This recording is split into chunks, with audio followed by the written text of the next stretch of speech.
बड़े नाम की महिमा हो। एक और बार प्रभात मनन में इकट्ठा होने के लिए परमेश्वर ने सहायता किया है, इसलिए परमेश्वर को बहुत बहुत धन्यवाद देता हूँ। फिर से आने वाला प्रभु यीशु मसीह के मीठे और पवित्र नाम से सबको जय मसीह की। पिछले दिनों में हम उत्पत्ति की किताब 26 अध्याय से कुछ बातें हम ध्यान कर रहा था। उसी का 25 पद तक हमने देखा है। आज हम 26 से थोड़ा आगे देखेंगे आखिरी तक।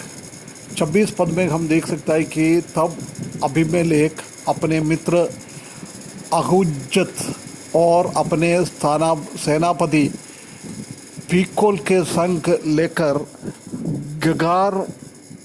गरार से उसके पास गया। किसके पास? इसहाक के पास।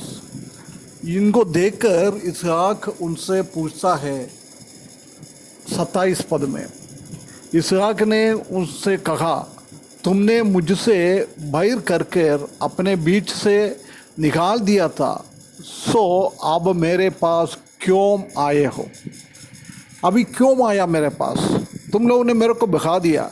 मेरा धन दौलत देके, मेरा सामर्थ्य देके, मेरा शक्ति देके, तुमसे भी मैं बेटर सोचकर तुम लोग ने मेरे को भगा दिया। मैं अभी अपना काम के द्वारा अपने अलग जगहों में मैं रह रहा है। क्यों तुम लोग आया है? 28 पद में बहुत बहुमूल्य एक वस्तुता हम उधर देख सकता है। उन्होंने कहा, हमने तो प्रत्यक्ष देखा है कि यहोवा तेरे साथ रहता है। देख, प्रत्यक्ष रूप से हमने देखा है, और कोई बोला नहीं है, और किसी का सर्टिफिकेट नहीं है।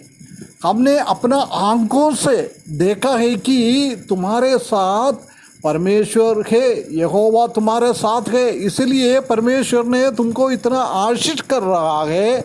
ये बात उसको बोल रहा है। सो हमने सोचा कि तू तो यहोवा की ओर से धन्य है, तुम यहोवा की ओर से धन्य है। देख, यहोवा ने तुमको इतना ब्लेस्ड किया है, इतना धन्य किया है, क्योंकि तुम परमेश्वर के संग चल रहा है। परमेश्वर यहोवा तुम्हारे संग चल रहा है। प्रिय भाइयों बहनों, कितना ये कच्चा गवाही अन्य जाति का व्यक्ति लोग इसहाक के बारे में बता रहा है, क्योंकि उसका जीवन ऐसा था, उन लोगों के बीच में रहता था। उसी टाइम उन लोगों का विचार ऐसा था। हम जानते हैं कि कई लोगों को परमेश्वर के ने ऐसी आशीष किया है। जोसेफ के द्वारा फरो का आशीष किया है, पोतीफर को आशीष किया है, दानियल के द्वारा बाबिलोन राजाओं को आशीष किया है। ऐसी बहुत सारे जगहों में हम देख सकते हैं कि परमेश्वर का संतान लोग सच्चाई रास्ते में चलते हैं, उसी टाइम उसी का आशीष वो दूसरों के बीच में भी देखने के लिए मिलता है। एक अच्छा नमूना है। दानियल के बारे में भी क्या बोलता है? तुम्हारा अंदर परमेश्वर का आत्मा है। इधर भी वही बोल रहा है, परमेश्वर यहोवा तुम्हारे संग रहता है। इसलिए हम सोचता है कि हम दोनों मिलकर एक हमारे और तेरे बीच में शब्द गाई जाए, और हम तुझसे हम विषय की बाचा बांधो, एक बाचा बांधो तुम्हारा आशीष के कारण। और 29 पद में हम देख सकता है कि जो उसने हमसे सूच नहीं छुआ, वरन तेरे साथ निरी भलाई की है, तुझको कुशल क्षेम से विदा किया है, उसके अनुसार तुम भी हमसे कोई बुराई ना करे। देख, वही उसको चाहता है। हम लोग ने तुमको इतना कोई तंग नहीं किया है, तुम लोग भी हमारे लिए कोई तंग मत कर, क्योंकि उसको डर लग रहा है यहोवा इनको साथ है, वो आशीष पाएगा, हो सकता है उनके देश के ऊपर ये कब्जा करेगा। इसलिए अबीमेलेक आके इनसे बाजा बांधने के लिए तैयारी चल रहा है। हम देख सकता है कि 30 पद में उसने उनको जेवनार की और उन्होंने खाया पिया, दोनों मिलकर खाया पिया। बिहान को उन सबों ने तड़क उड़कर आपस में शब्द खाई, तब इसहाक ने उनको विदा दिया और कुशल क्षेम से उसके पास से चले गया है। देख कितना दीदी से वो आगे बढ़ रहा है।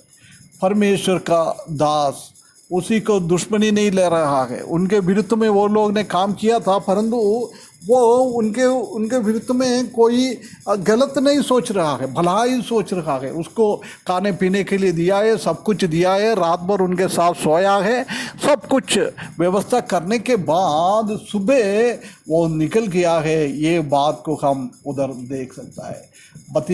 32 पद में हम देख सकता है कि उसी दिन इसहाक ने दासों ने आकर अपने उस खोदे हुए कुएं के वृत्तांत सुना के कहा, हम तो जल का एक स्रोत मिला। बार बार देख ये कुआं का अनुभव, परमेश्वर का वचन का अनुभव, वो पवित्र आत्मा का भरपूरी का अनुभव उनका जीवन में था। परंतु 34 पद में हम देख सकता है कि तब एसाव 40 वर्ष का हुआ, तब उसने हित्ती बेरी की बेटी यहूदित और हित्ती एलोन की बेटी बाशमत के ब्याह लिया है। और उन स्त्रियों के कारण इसहाक और रिबेके के मन के खेद हुआ है। उन स्त्रियों के कारण, वो स्त्री अच्छा नहीं था, उनका माँ बाप को सब अच्छा देखभाल करने वाला नहीं था, परमेश्वर का भय मानने वाला लोग नहीं था, इसलिए उनका जीवन में गड़बड़ियाँ हो गया है। माँ बाप को कारण उसको मन का खेद हुआ है। प्रिय भाइयों बहनों, हम हमारा माता पिताओं को कोई भी खेद ना पहुँचाए, उसी को हमेशा खुश रखने के लिए हमको कोशिश करना है, हमको उसी हिसाब से हमारा जीवन बिताना है। हम ये इसहाक के जैसी हमारे बारे में कोई बोल रहा है, हमारा जीवन देख के ये परमेश्वर का संतान है, इनके साथ परमेश्वर है, परमेश्वर का अनुग्रह इनके ऊपर है, बोल सकता है। कई लोगों का गवाही देखकर कई लोग प्रभु में आया, उसने भाषण नहीं दिया, परंतु प्रभु के लिए कैसे वो जी रहा है वो देखकर प्रभु में आया है। अंत्योख्या में हम देख सकता है कि विश्वासी लोगों का जीवन देखते हुए वो बोलता है ये मसीह की लोग है, ये मसीह के पीछे चलने वाला लोग है। दूसरा लोगों ने कैसी गवाही बता रहा है हमारे बारे में, हमारा आसपास का लोग, हम किससे जुड़ जाता है, वो लोग कैसे बता रहा है, ये बात को हमको एक बार याद करना। इसलिए परमेश्वर इस वचन के द्वारा हमको सहायता करे, हम परमेश्वर का एक अच्छा भय मानते हुए दूसरे लोगों के सामने एक अच्छा गवाह बनकर जीने के लिए परमेश्वर हमको सहायता करे। उसके बड़े नाम की महिमा हो।